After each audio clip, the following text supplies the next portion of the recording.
সিংহের গর্জন দিয়েছিলেন শাইখুল হাদিস আল্লামা আজিজুল হক রাহমাতুল্লাহ আলাইহি। নাই বেঈমান নাস্তিক বড় খুশি, জঙ্গলের সিংহ মরে গেছে, আমগো মাসলানি বেড়ে গেল।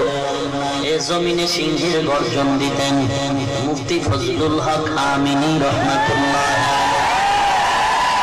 এই জঙ্গলের মধ্যে সিংহের গর্জন দিতেন। সময় কম ভাই, সময় কম।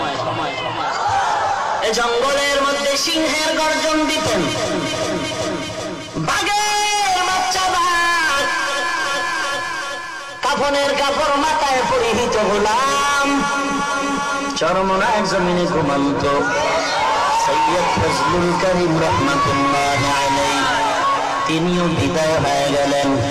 এ জমিনের আরেক বাঘ বাইতুল মুকাররমের খতীব আল্লামা ওবায়দুল হক রাহমাতুল্লাহ আলাইহি, এরা সব বিদায় নিলেন। সিংহ নাই, জঙ্গল খালি।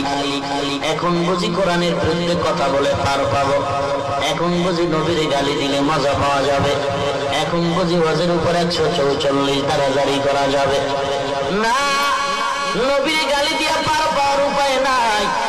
মনে করেছো সিংহের গর্জন জঙ্গলে নাই, মনে করিস না জঙ্গল খালি হয়ে গেছে। একটু হাতটা বাড়ায় দেখ, জঙ্গলের মধ্যে তুই পা বাড়ায় দেখ, এ জমিনে সিংহ নাই। ভুল কথা, ভুল কথা।